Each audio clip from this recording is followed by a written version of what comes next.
Of course, a immediate measure by coming up with the Kenya Foreign Exchange Code. What does this really portend for the banks right now? The CBK is whipping up banks to unlock dollars after Ruto warning. Did question that people are asking, did it really have to take the president to sound a warning for that to be rectified as well? This is what is on the front page of the Business Daily today. CBK whips banks to unlock dollar after Ruto warning. And we hope that this will be also a prime solution to the dollar shortage that we've been having in this country. Are we waiting to see the effect of it? I just want to pick it up from Bilo Kero, because I know Bilo has been also on this so far since last year. I think on every show we were raising issues to do with the dollar shortage. So Kenya Forex Exchange Code by the central bank, do you think this will make any discernible difference?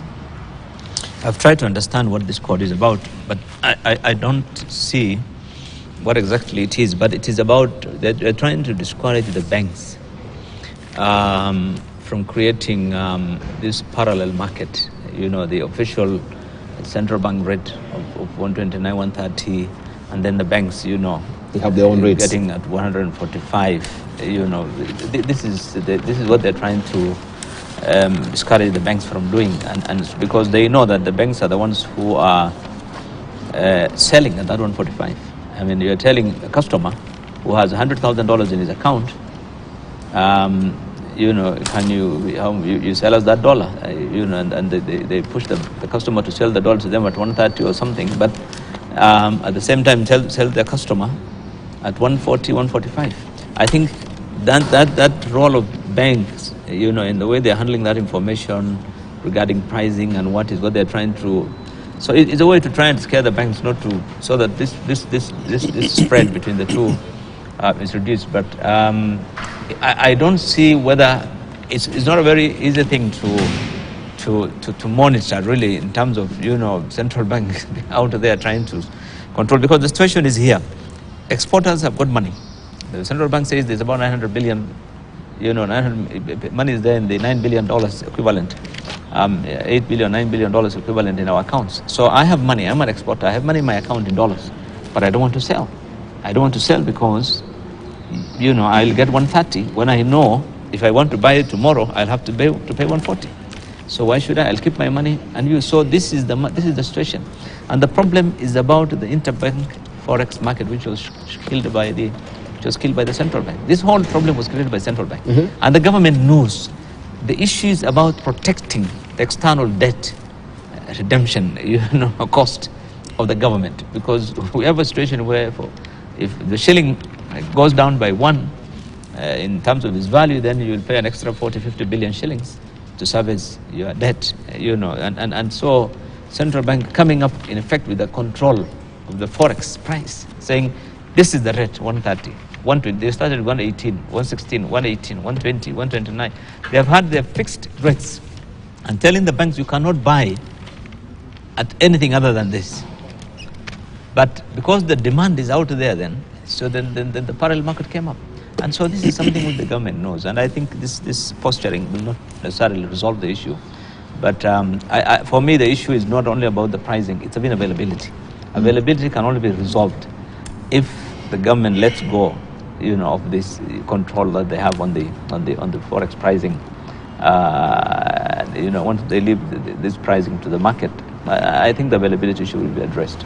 But I don't see that in terms of the pricing, it's a difficult. In terms of the value of the shilling, it's something about import and export. That one I don't think we can resolve immediately.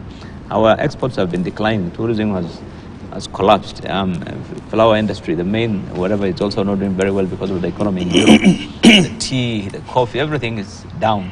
But the price of the goods we are importing, raw materials, has shot up everywhere. It has gone up by almost 50 to 100%.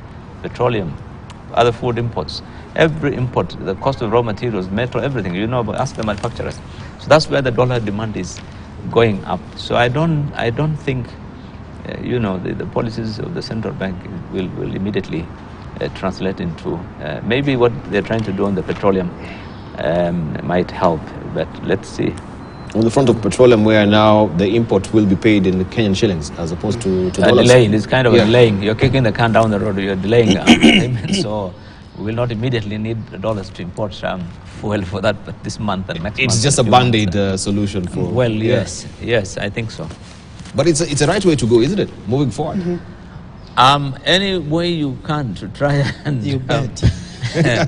kick the can down the road. That's what the previous administration did. This one will also try and find a way of pushing it down. The situations may just get worse. Yesterday, I think the US Fed did raise interest rates. Of course. By 25%. I'm not an economist. Of course. But my gut feeling as a man on the street is that the dollar situation is just likely to get worse. I think we should not be lazy as a country, and our economies, particularly the central bank, and now together with the National Treasury. Let's be a little more innovative, because I've seen cases where, was it Tanzania and India, are saying, can we trade commodities without necessarily going through the USD? And their currencies are very strong. Tanzania. So I think we need to think outside the box. It may not solve the immediate problem, but medium to long term, we need to think outside the box. Why are we not hedging our currency using our natural assets, lots of which I would want to believe that government knows how much asset we have underground? Why don't we use that to hedge our currency? I think if we're just going to keep doing things the same old usual way, we get into this problem. Finally, the BAL. I'm getting this uncomfortable feeling that there are some people who are hell-bent, for one reason or the other, to sabotage the economy. And this, in my view, last week, remember the BAL we were talking about, I think, personally, I called for commission of inquiry in Telcom, as well as Kenya Airways. I am glad the MPs this week did summon the Telcom team. Clearly what's coming out, 9.3, 9.4 billion shillings in a short span of time, just blowing out like that. Clearly there are certain things that have been done wrong. Are these mandamanos meant just to subvert that process of getting to unearth the truth? I really can't rule that out.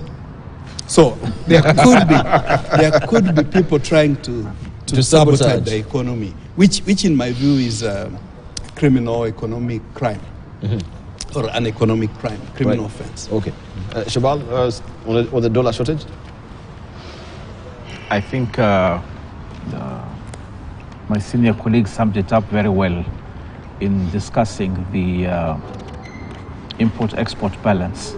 The decline of our exports has reduced the inflow of dollars, and the outflow of dollars, the things that we're importing have become more expensive. Oil has gone up, so obviously we're taking more dollars out.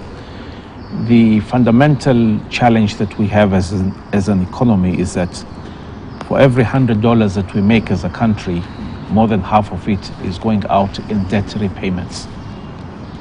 So we need to find a way to start renegotiating our debt and make it longer term so that we send less money out. That is a process that will take a bit longer, but it's a process that must start.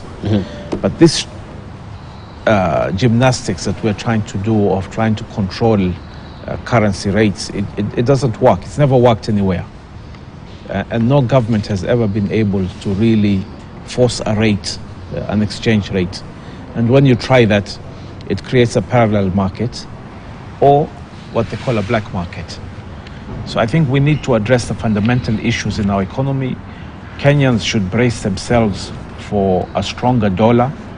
Like our friend said here, interest rates have gone up by 25 basis points, which means the dollar internationally has become stronger overnight.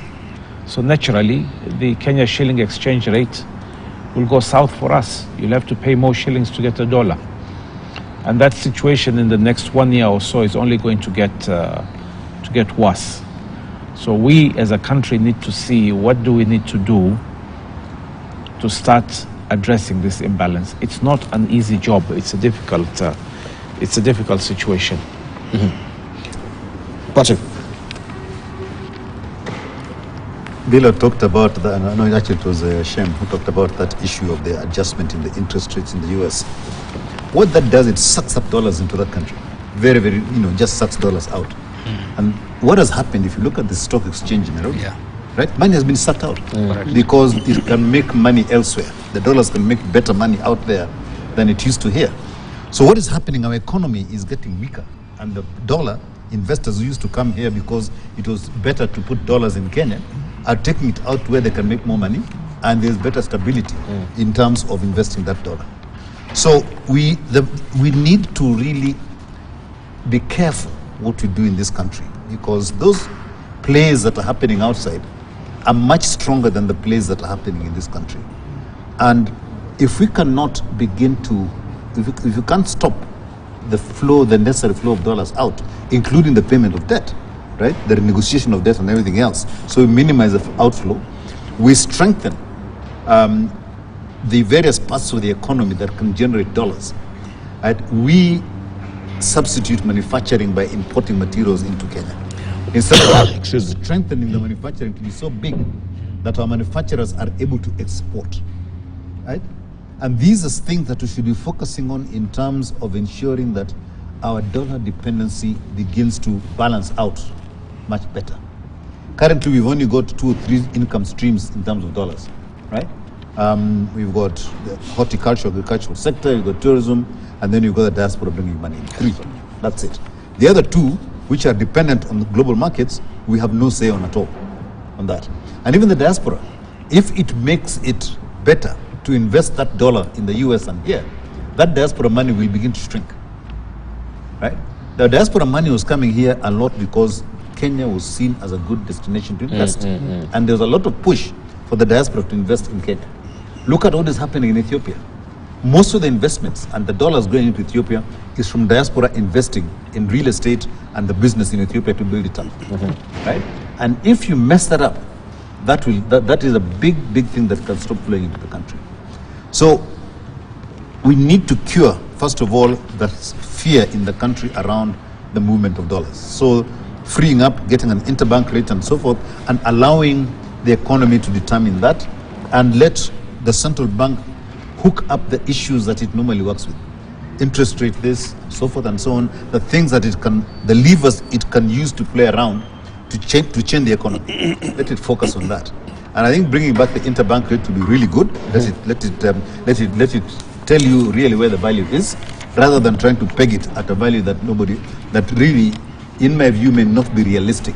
So was there any rhyme and reason to do away with the interbank rates? Maybe we should go back to the problem that was there before, so that we can see, do we need to restore the interbank rate to stabilize a lot of times, I think so, yeah. A lot of times you find you do something, and then when things change, when things go back to normal, you forget to remove it because you're now moving on to something else. So when was the interbank rating actually removed? I don't know why the interbank rate was removed. Bilo, you can remember? Is it? I remember we were in this crunch, I think in 2016. Was it around 2016? Under the governorship of still the CS Treasury? No, I think it's just in the last 2 to 3 years. 2 3 years, okay. By Njoroge. By Njoroge himself? Yeah, it's Njoroge who removed it. And I think the reason is simply because they wanted this, the whole thing about Forex, gentlemen, it's about this public debt, it's nothing else. The government is trying to reduce its exposure. And so interbank, would give banks the opportunity to have access to dollars, and the government wanted that money. So they limited this interbank, and primarily because of reducing or making the dollars more available for government, and they didn't want this interbank, because interbank will give more liquidity in forex for the banks to sell to their customers, and that's what they didn't want. They wanted, because things were a bit tight because of the servicing of the loans, and this is the main thing really, which is driving this policy. That's why we are where we are. Otherwise, it's not about what's happening in US or whatever. Look at Uganda. The shilling is getting much better than we are. Tanzania is much better than we are. In fact, we had a comment from Samir just the other day that we have enough reserve here. Other countries they're not exporting more than we do. I mean, frankly, it's about the way. It's about the exposure of debt. This is where we are. We're having serious crisis. The amount of money that goes out to service debt. It's not just the dividend payments or the foreign stock exchange, but I think the debt is the main issue. And we're hoping heavily on the diaspora remittances. Looking at February, that has really gone down by how many billions? I think the remittance steadily has been rising, but this February, looking at the reports, a little bit. There are many things that can explain that. Actually, from this weekend, Kenya Diaspora Alliance, we're having like weekly webinars to engage with the diasporas on what are some of the safe, secure investment portfolios in Kenya. But we also want to hear from the diasporas, both good and bad experiences, because the perception given is that it's just all bad. You just get fleeced and defrauded when you try to invest in Kenya. And yet there are some very good investments. We want to hear more of them. We want to have an open dialogue. The idea is ultimately to encourage them to invest in the productive sectors, whether it's agro-processing or creatives industry or manufacturing, so that we see more inflows. But the environment has to be put right. I'm glad the government is beginning the process of reviewing the diaspora policy. I think as we are speaking, the PS of Diaspora Affairs is in the US, part of the IOM meeting with diasporas. I'm only hoping that what some of our members, particularly in Brussels, have said, he calls them those guys. Those guys are only interested in our money, not us. We're only interested in remittances, not remitters. I think we need to empower the diasporas, feed them. It's like dairy cattle, feed them well so that we can milk them well. And by feeding them well, and this is part of why I want to start an engagement. What can we do to empower them, to encourage them, to bring in more dollars? Again, maybe we didn't talk of tourism. I'm really not an expert in that regard. But the kind of what we are seeing happening in the country with rallies twice a week, obviously it interferes with the economy. I think what Chair of Nairobi Securities Exchange has repeatedly said, we probably need to have a national conversation, maybe a national economic conference, so that we discuss these issues. Maybe on a separate level, let's have a national conversation on the politics, because there are things that are concerning. Personally, I don't support issues of bilateral, just at the top. Let's have a conversation with all Kenyans. After all, Kenya Kwanza said they're going to be a bottoms up. I think at the earliest opportunity, that conversation is necessary, whether it's the IBC or whatever, so that we restore confidence. I was talking to somebody at the Securities Exchange. How come for the banks, the stocks have only marginally varied? I was being told a number of the banks are in the range of 20, 30 shillings a share. And they have only marginally moved, say, from 34 to 30 shillings over the past 1 year. But how about Safaricom? It's moved from about 30 to about 11, 12 shillings a share. I mean, we must ask ourselves. I confirmed with the CEO of Nairobi Securities Exchange that about 60% of the assets at Nairobi Stock Exchange or Securities Exchange is foreign owned.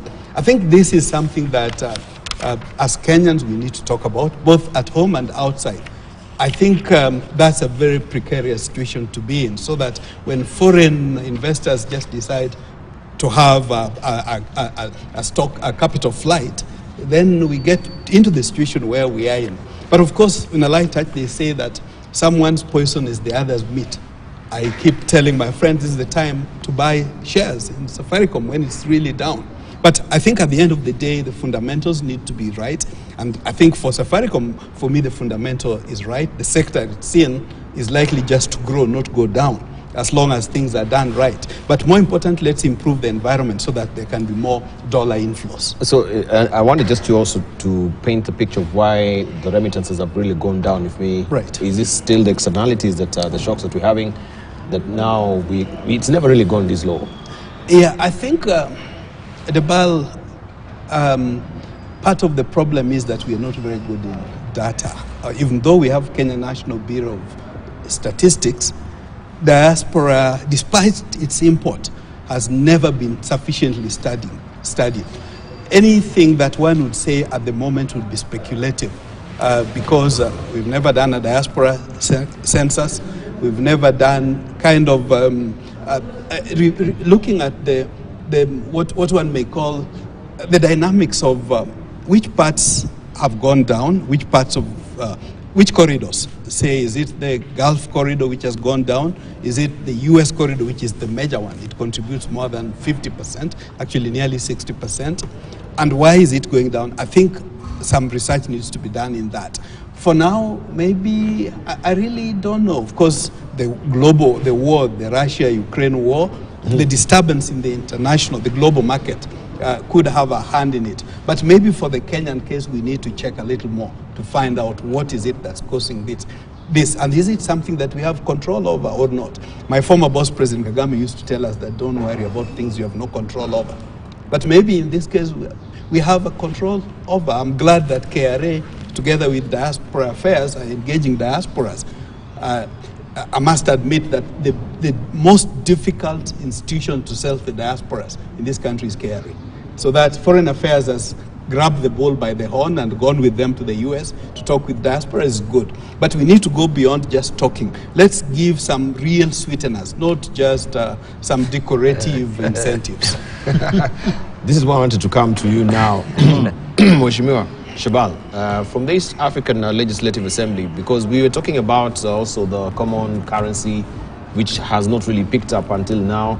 People are saying there's no need to actually have a common currency as East Africa. Do you think that also will be another maybe cushioning when we have such a shortage of a dollar? Before we come to that, Shem was talking about the diaspora. I did my thesis on the diaspora, and two very interesting statistics come up. We get about $3 to $4 billion from the diaspora every year. That is only 5% of their disposable income. This is according to the World Bank studies. So if 5% is 3 billion, it means 100% is 60 billion. Why are we only getting 3 billion?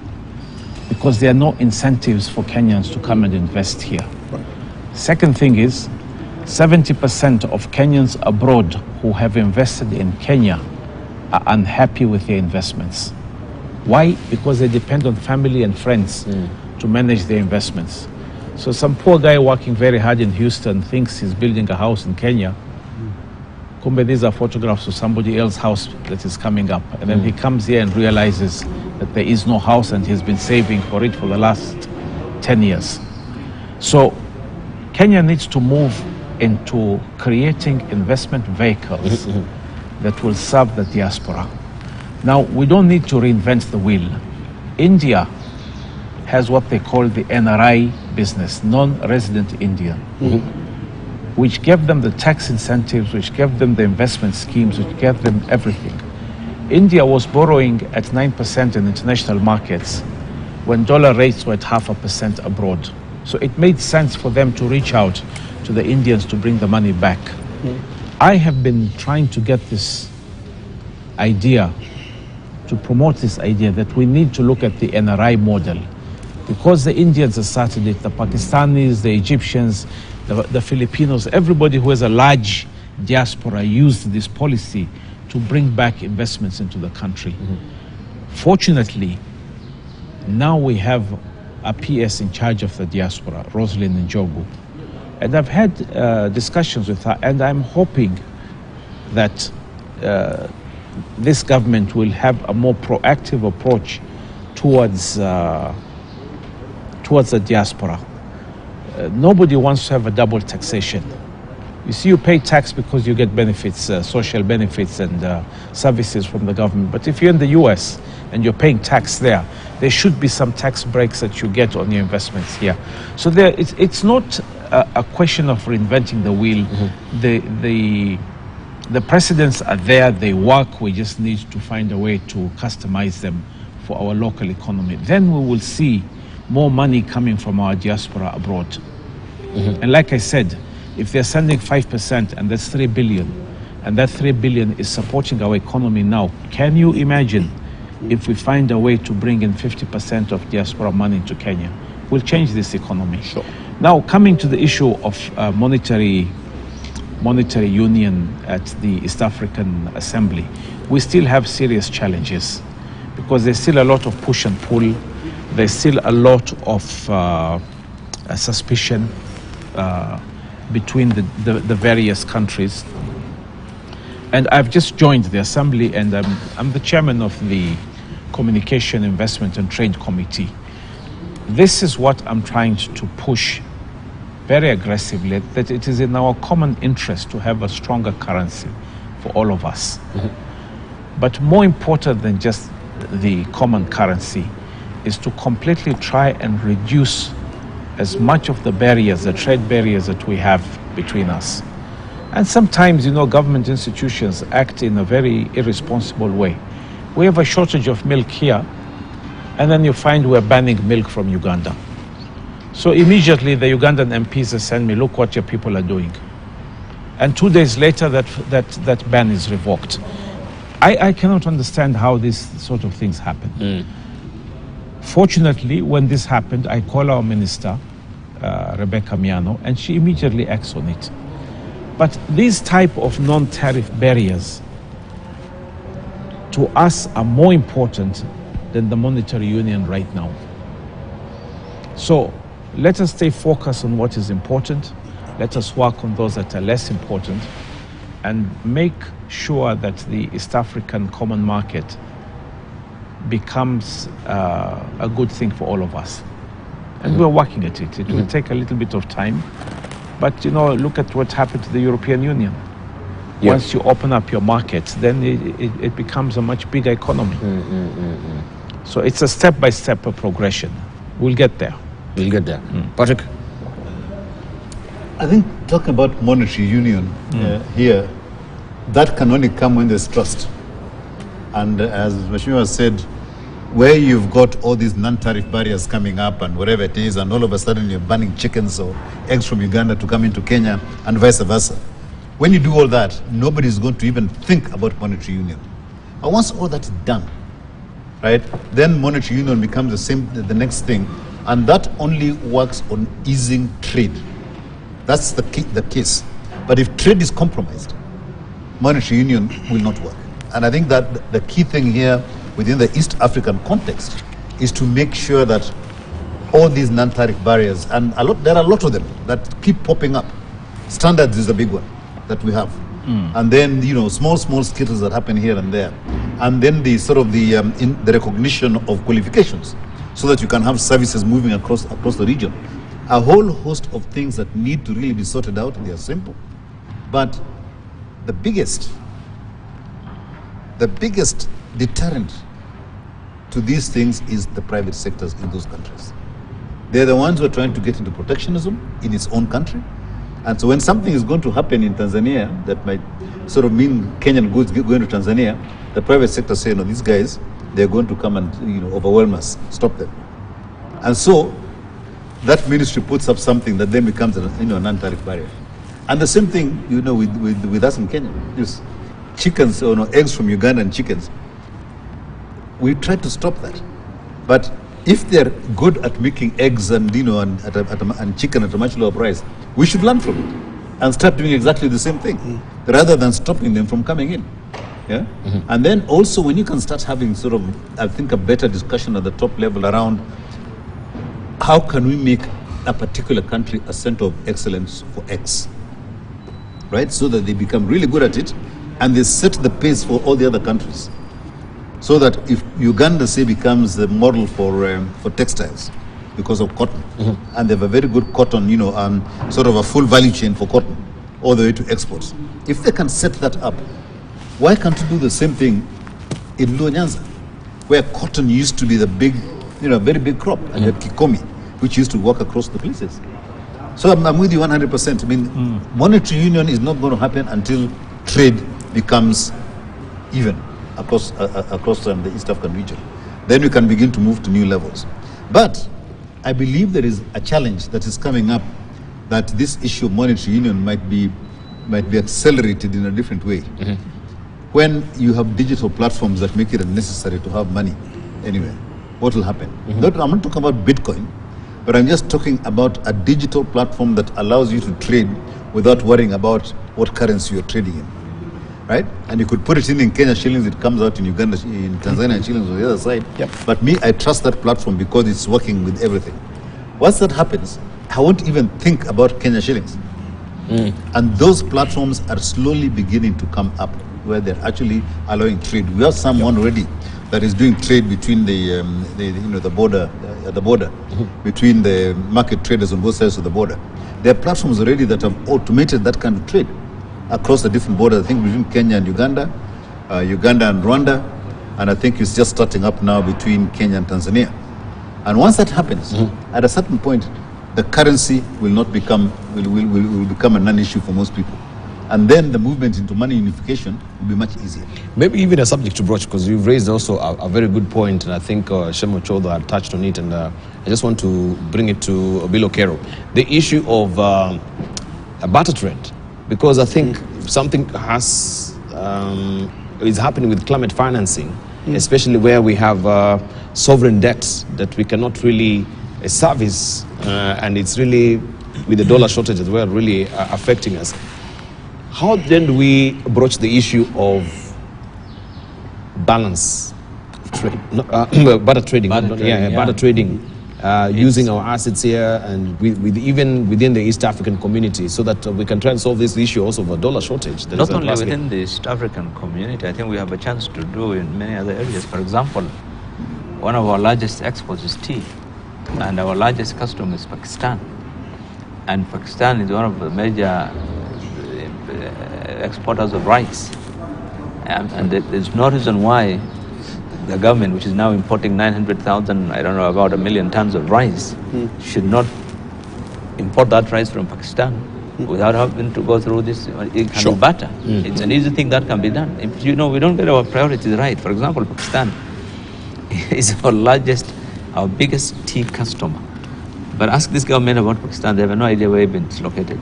I mean, we have no relationship.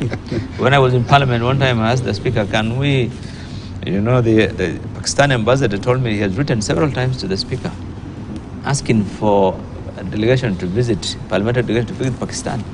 And it's not in our books. We have no relationship. And this is our biggest customer. So we can do this with Egypt is another major customer of ours in terms of tea and so forth. We can deal with the European countries like, which are major customers of our horticulture. Sure. So we import a lot from them. So it's possible. I think it's a very good opportunity. But I think, someone said earlier, it's about thinking outside the box. Sure. And I think they have looked at this petroleum thing, I think, which is not a barter, but it's some way of giving some relief, and we'll see how it works out. But I think they need to look at also that. It's critical. Talking of tea, this is very interesting, Bill, that you brought this up. Dubai today is the number 4 exporter of tea. Kenya is number 3. Dubai doesn't grow any tea, not even one leaf of tea. But what Dubai is doing now, Kenyan tea is going into Dubai. Sri Lankan tea is coming from Sri Lanka into Dubai, blended with Kenyan tea, and then one container of Kenyan tea suddenly becomes 3 containers of Kenyan tea exported to Pakistan. Because our tea is of such high quality that it's used for blending. So I asked a simple question: why aren't those 3 containers being exported from Kenya? Why don't we bring the Sri Lankan tea or South American tea, blend it here, and export 3 containers instead of 1 container? Because KRA insists that we pay for the Sri Lankan tea, even though we know it is being brought, blended, and exported. So as long as we continue with policies like this, we will always put ourselves at a serious disadvantage. And by the way, who gave Dubai this brilliant idea and who trained them? KTDA. You Kenyans, yeah. Consequently, Dubai is now number 4 exporter of tea. The world, yeah. I mean, this is a joke. We are intelligent people. We are people who know how the world works. Why can't we get our act together? I hope somebody who can make a decision is watching this. Indeed. We need to put our act together. The Bala was delighted 2-3 months ago to learn that Kenya has now posted a trade attache to Indonesia. Maybe the business people in the house may tell us. I think there's quite a bit that could happen between south to south, and I think it's strategic that opening up in terms of trade, looking away from the traditional, or maybe not looking away, even as we do the traditional trade corridors, let's explore new corridors as well. But I think the one aspect that's important here is commodity exchange. I do know that I think it's Dr. Mukabi Adrian tried to do a bit of food commodity exchange in Western Kenya, it probably didn't get as much government support.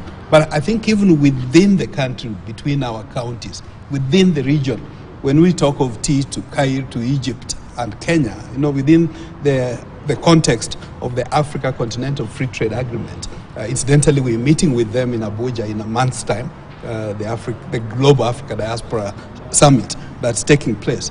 Why then can't we pilot some of these elements? Yesterday I was talking to Her Majesty King, who happens to be an official of what's called the Economic Region number 6.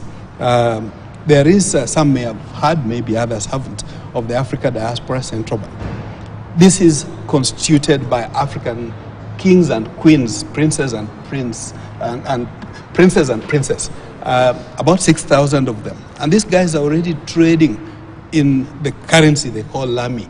This was shared, linked up to us by our ambassador in Botswana, Ambassador Honorable Mohamed Shidie, where Her Majesty the King was meeting with the leadership of Botswana. I think in some African countries, some form of trade, empowered now by technology that Patrick was talking about, are able, through the Lami, to trade. In fact, they say they're already doing not just billions of dollars, trillions of dollars of trade with the Caribbeans as well. I think even in our case, we have our traditional leaders. I'm not hearing much of our kings and queens, but this is an area we need to look at, maybe in terms of the digital exchange, in terms of currency. The digital currency, I think we should not pussyfooty. The benefits that were done by the late Minister Michuki and Professor Ndungu then as governor of Central Bank to let M-Pesa happen. We need some of this. Kenya needs to spearhead and move into this virtual currency space. Maybe lastly, the ball to mention, talking of practical cases of problem of eggs of Uganda and so on. One of the projects we support with help from the German government, GIZ Widow, a lady in Siaya who started with 7 pigs a year ago, now has 400 pigs. But her problem is waiting for Farmer's Choice to come and get the pigs. Of course, she erodes her, the longer it takes, she erodes her profit. So her worry is, how do I get a way to process this value add to get better? Then we gathered that one of our members also keeps pigs in the same region in Siaya. And we wondered why they were not working together. This other lady told us, the main problem for me that I have is the cost of animal feed. It's too high. But the other lady is producing her own feed. So we thought, why don't they work together? In the end, we gathered that the input for even the animal feed is costlier. They have to cross over to Uganda to buy. Mm-hmm. The point Patrick was raising, we must ask ourselves, why are the inputs cheaper in Uganda? What can we learn? I think these for me, are the issues that we need to look at. As Ms. Mwa Suleiman was also saying, let's find out what are the Indians doing right in terms of persons of Indian origin outside the country that we could borrow from without necessarily inventing the wheel. Right, thank you. Let's just bring it to a close, and I think also on a happier note, this was on Tuesday, where we had the World Happiness Index report. Mm-hmm. And my director may just pick up this, because Kenyans are happy in 2023. They say, despite the high cost of living, tough economic conditions, Kenyans are still a happy lot compared to last year to their neighbors. Apparently, COVID-19 made us more loving and kind people. This is what they say. Kenyans have high level of happiness than their East African counterparts, according to the World Happiness Report. That is also ranked the country at position 101 out of 137 countries. This was also an improvement from position 119 in 2022. Uganda was ranked at position 113, while Tanzania emerged position 129. As the world marked International Happiness Day, that was on Tuesday, it emerged that global happiness has not taken a hit in the 3 years of COVID-19 pandemic. Patrick, you became more kinder and No, it was simple. I was happy to get out of COVID. It was celebrated. That's what happened. Kenyans just came out of COVID and they really started celebrating and the freedom and everything else. Indeed. But also at that point in time, I think what has been happening in Kenya is that people have actually been discovering the country. A lot of people never used to travel around this country. And slowly, with that release, people have actually started moving in all sorts of parts of the country. I've got friends of mine who sort of are from the central part of Kenya. They're telling me, we never realized how much there is to see when you go around the lake. And they're telling me about Kitmikai, they're telling me about all those things. When they go down to the coast, they talk about Kitelele, whatever it is, Menza, and all those people, yeah? And they go to Kwale, they go into the, into Shimoni, they go into the caves, and go to, Chasimba and see the caves. There's a lot that Kenyans are actually beginning to discover about our country. Thank you. And with that tension coming out, Kenyans are getting happier. Thank you. And Shabal, you should report that now in the National Assembly. Dibal, I don't know whether that sampling was done by those guys that you put there. Because those guys look permanently happy. I think the Mwananchi is not a happy lot now. I think Mwananchi is suffering. Okay, but what we're seeing across the country is there is a recognition that you have to be your neighbor's keeper. And the cultural thing that we have, that if your neighbor is starving, you've got to share that ugali with him. So tough times have made people more accommodative and more helpful to one another. But I don't think we are happier people. We're not happier. No. So this is done. Finland still maintaining number one. Yes. Yeah. So we are so detached. They are so detached. This report is so detached. No, I think the way the report, the methodology always of any survey is important. Yeah. But I think if Kenyans are happy, it's because we have the elections behind us. Because we've been worried about 2022, what would happen. Right. And once we had the thing done, everyone was relieved that we had a peaceful election. I think probably, I don't know when the survey was done, but that in my view, that's one of the things that many of us were happy with. But Kenyans were a bit kinder because so many people lost their jobs. And everyone was dependent on friends and relatives to survive, businesses. The employment, everything shut down. So I think that I agree. Corona did bring out that very clearly in many societies. Yes. Yeah. Right. The BAL, as the colleagues are saying, obviously, it may depend on exactly at what point the survey was done. With the happenings of last week and going forward, I'm sure if that survey was to be done now, it probably would be different. It will change the tenor of happiness. That's right. Because in a situation where about half the country is happy, maybe the other half not so happy. But that notwithstanding, the BAL, as we enter the holy month of Ramadan. Indeed. For the Christians, of course, we're also looking forward to Easter. I think we need to be kinder, even much more than we have been. We have to be much more the brother's keeper than we have been, because there is, we have, this country belongs to all of us. If it goes to the dogs, it goes with all of us. My appeal to the leadership is maybe let's have a national conversation on these issues. Thank you. And of course, as we began the show, we wanted to wish also our Muslim brothers happy Ramadan Mubarak. Thank you so much. As we've just noted here, yes, it's a time to give, time to share, time to care for your brother, and this is it. Thank you so very much. I want to thank our panelists this morning, Suleiman Shabal, who is the Member of Parliament, East Africa Legislative Assembly, also Chair of Communications, Trade and Investment. We want to thank you so much for your input this morning. Engineer Patrick Obath, Chair of KEPSA Foundation, thank you for